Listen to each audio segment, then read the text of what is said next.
नवरात्रे में, शारदीय नवरात्रे में, आषाढ़ी नवरात्रे में,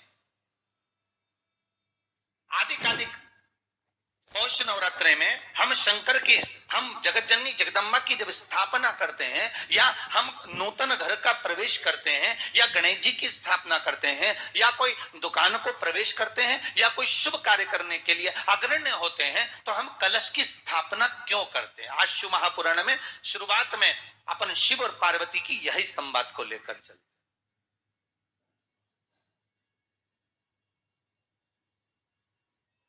आखिर कलश में ऐसा क्या है?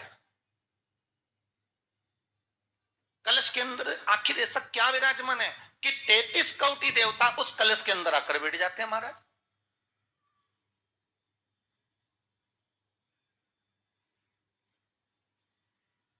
आप कोई यज्ञ करने जा रहे हो, आप कोई पोथी पुराण करने जा रहे हो, आप कोई अच्छा कार्य करने जा रहे हो, तो ब्राह्मण देवता कह देते कलश की स्थापना होगी, कलश की शोभा यात्रा निकलेगी, कलश यात्रा निकलेगी, कलश विराजमान होगा। और आज हर की पौड़ी पर, प्रयागराज में, या उज्जैनी में, नासिक में जो बड़े बड़े कुंभ के मेले होते, कुंभ उसकी महत्वता क्यों है? उस कुंभ की, उस घड़े की महत्वता कहां से प्रकट हो गई?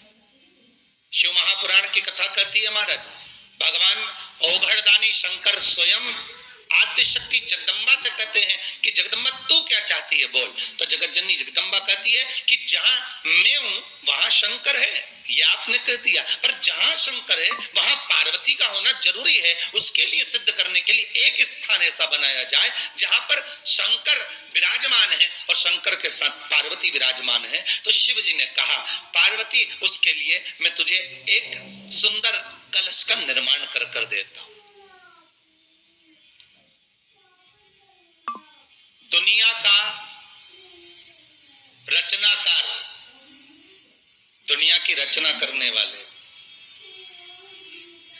महाराज, संपूर्ण ब्रह्मांड की रचना करने वाले, जिनको भगवान शिव ने स्वयं ब्रह्मदेव से कहा है कि ब्रह्मा जी तुम सृष्टि खंड को आगे बढ़ाइए, सृष्टि की रचना करिए। और आज ही के दिन, यही चैत्रीय प्रतिपदा के दिन,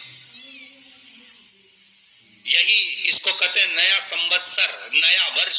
हिंदू धर्म में क्यों कहा जाता है? आज ही के दिन ब्रह्मा जी ने महाराज सृष्टि की रचना करना प्रारंभ करा था। आज ही के दिन भगवान शिव और ब्रह्मा का संवाद हुआ था। सीधे भगवान शंकर ब्रह्मदेव के पास जाकर बोले थे, हे ब्रह्मदेव आप सृष्टि की रचना करिए। तो ब्रह्मा जी ने पूछा था, सारे नक्षत्र आपने बनाए, सारे दिन आपने बनाए, सारी घड़ियां आपने बनाई, सारा बल आपने बनाया, मनुष्य की श्वास गिनती, काउंटिंग, अर्थात मनुष्य के शरीर की रोमावली, ये सब आपने निश्चित करी है।